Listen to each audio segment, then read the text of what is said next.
কে আপনারে ঘৃণা করলো, কে আপনাকে বাধা দিল, কে আপনার ব্যাপারে কি করলো, এগুলো খুঁজছেন না। নিজে নিজে দিলে দিলে চিন্তা করেন, আমি জীবনে কি করলাম, মাওলা তোর সন্তুষ্টির জন্য কিছু করছিনি, ওইটা আপনি ভাববেন। মাওলা দেখবেন আপনারে আকাশের দিকে টানে, বান্দা যতই নিচে টানুক না কেন মাকাম আপনার উপরে উঠবেই উঠবে।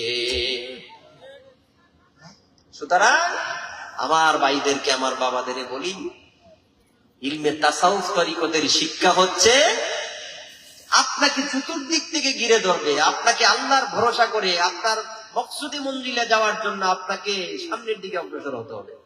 বুঝাইতে পারলাম? নানান বাধা বিপত্তি, নানান সমস্যা তো আসবে, নিয়ত যদি সহি থাকে মাওলা আমাকে গন্তব্যে পৌঁছাবেই পৌঁছাবে। যেরকম আলহামদুলিল্লাহ। বাবারা ভাইয়েরা আমার, যে হাদিস খান আপনাদের সম্মুখে পড়েছিলাম, মাওলায়ে কারীম বলে, বান্দারে তুই কেন এত নিরাশ হয়ে যাবে আমার দরবার থেকে? নিরাশ হওয়ার কোনো কারণ নাই। বলে, মাওলা কেন নিরাশ হব না, তোমার কাছে এমন কি আছে? বলে, বান্দা দুনিয়াতে তোমার আম্মা তোমার এত ভালোবাসে, তোমার আব্বা তোমার এত ভালোবাসে, বাসেনি? আম্মা আব্বা ভালোবাসেনি? দেখি কার কার আম্মা আব্বা ভালোবাসে না, দেখি তো। সবার আম্মা আব্বাই ভালোবাসে, আমরা জুসে বলে ফেলছি, আসলে আম্মা আব্বা ভালোবাসে। কতটুকু ভালোবাসে? আমি সবসময় একটা উদাহরণ দেই গো আব্বা, পৃথিবীতে আমরা ছেলে মেয়ে সম্পর্ক করি না, এটা আমাদের দেশের বালাফেন প্রীতি বলে। নাউজুবিল্লাহ, এই জাতীয় সম্পর্কে আমরা জড়িত হবো না। অতীতে যা হয়েছে আল্লাহ যেন ক্ষমা করে, সকলে বলুন আমিন। এই সম্পর্ক তৈরি হওয়ার পরে, আচ্ছা কোন দিকে আমাদের দেশে এমন উদাহরণ আছে না যে একজনের লাগে আরেকজন ফাঁসলে মারা যায়? আছে না নাই? আরে একজন মরে দুইজনে মিল্লা ভাসলে মারা যায়, নাউজুবিল্লাহ বুঝতেন না? হয়নি এমন বিষ খায় মারা যায়, হয় না? মা বাপ ছাইরা চলে যায়, যায়নি? কেন যায়? ভালোবাসার টানে যায়, প্রেমের টানে যায়, যায় কিনা? বাজান গো, ও যুবক ভাই, যে মাইয়াটারে তুমি ভালোবাসো, আমার বোনেরা যে ছেলেটারে না দিকেও তুমি মোবাইলে হেলো হয়ে ভালোবাসলা, কোনো একদিন যদি এই সুন্দরীর কোনো সমস্যা হয়ে যায়, অথবা তোমার যদি কোনো সমস্যা হয়ে যায়, মনে করো তুমি অ্যাক্সিডেন্ট করে একটা চোখ হারায় লাইলা, তুমি সুন্দরীর সামনে যাইয়া দেখবা সুন্দরী তোমার দিকে ফিরা যায় কিনা। বলে, তোমারে ভালোবাসছিলাম, তুমি নায়ক সুলাইমানের মতো সুন্দর চেহারা, এখন তো তুমি কানা, তোমার কানার তো ভালোবাসার দরকার নাই, এমন তো সুন্দরী, ঠিক না বেঠি? ও বাজান, উদাহরণটা আমি সবসময় দেই। আপনার আব্বার কাছে, আপনার আম্মার কাছে যদি আপনি কানা না, ল্যাংড়াও হয়ে যান, দুটা পাও না থাকে, দুটা হাতও না থাকে, চক্ষু যদি অন্ধ হয়ে যায়, পৃথিবীর কোন আম্মা আব্বা শুনছেন যে সন্তান রে ঘর থেকে বের করে দিছে, সন্তান রে সন্তান বলে স্বীকার করে নাই, এমন পাশানাম বাবা দুনিয়াতে কখনো দেখছেন আপনারা? এত ভালোবাসে, এত ভালোবাসে। আব্বা রাগ করে ঘর থেকে বের করে দিলে আম্মা পিছনের দরজা দিয়ে আইনা ফুলারে খাওয়ায়।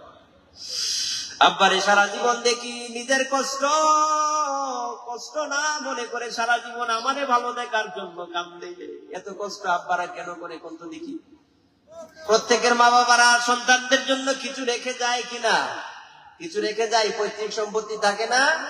এমনও মা বাবার পৈতৃক সম্পত্তি আছে, এগুলো খাইতে খাইতে জিন্দেগি যাইব, মাগার সম্পদ শেষ হইব না। এরপরে আব্বারে দেখি আরো সম্পদ চাই, আরো সম্পদ চাই। দিগায়, আব্বা কেন এত সম্পদের কি দরকার? আব্বা কয়, ফুটলে তোরে যেন ভালো দেখতে পারি, তোরে যেন এমএ পাস করাইতে পারি, তোরে যেন ডাক্তার বানাইতে পারি, তোরে যেন ইঞ্জিনিয়ার বানাইতে পারি, তোরে যেন আলেম বানাইতে পারি, আমার আরো সম্পদ দরকার, তোর লেখাপড়ার খরচের দরকার। এই দরকার বলে আব্বা একদিন কবরে চইলা যায়, সম্পদ আর খাওয়া হয়। কার জন্য করে? কার জন্য করে? সন্তানের জন্য করে। এত মায়া, এত মায়া, এত মহব্বত আল্লাহ আম্মা আব্বার অন্তরে ঢাইলা দিছে। মাওলা, আমার মাওলা কয়, বান্দারে এই যে মায়া, এই মায়ার পরিমাণ কতটুকু তোরা জানিস? বলে, মাওলা কতটুকু? বলে, আমি আমার যত মায়া আছে, যত প্রেম মহব্বত আছে, ওইটারে 100টা ভাগ করার পরে একটা ভাগ সৃষ্টি জগতের সকলের মধ্যে ভাগ করে দিয়েছি। এই সৃষ্টি জগতের সকলের মধ্যে ভাগ করে দেওয়া একটা ভাগের ভালোবাসাই যদি আমাদের আম্মা আব্বা আমাদের জন্য এত মায়া, এত মমতা, এত ভালোবাসা দেখাতে পারে, আমার আব্বা, আমার আল্লাহ 99 ভাগ মায়া মহব্বত নিজের কাছে রাইখা দিয়া কেমন ভালোবাসতে পারে? আল্লাহ আমাদের অনেক ভালোবাসে। সেই জন্য মাওলা কই, বান্দারে তুই আমার দিকে ফির, তুই যখন হাঁটবি আমি মাওলার রহমত তোর দিকে দৌড়াবে। যেরকম না সুবহানাল্লাহ। কিন্তু আমরা নিতে জানি না, আমরা নিতে যাই না। আমরা আজ থেকে আর কোন চিন্তা আছে? চিন্তা আছে? আল্লাহর কি অভাব আছে? নি আল্লাহর কোন অভাব আছে? ও বাজান, আল্লাহর পথে চলে যা। ওমান ইয়াতাওয়াক্কাল আলাল্লাহি ফাহুয়া হাসবু, মাওলার পথে চল, ফাহুয়া হাসবু, তিনি তোর জন্য যথেষ্ট। বলে প্রমাণ কি? প্রমাণ আমাদের দেশের বাবা শাহজালাল। কে?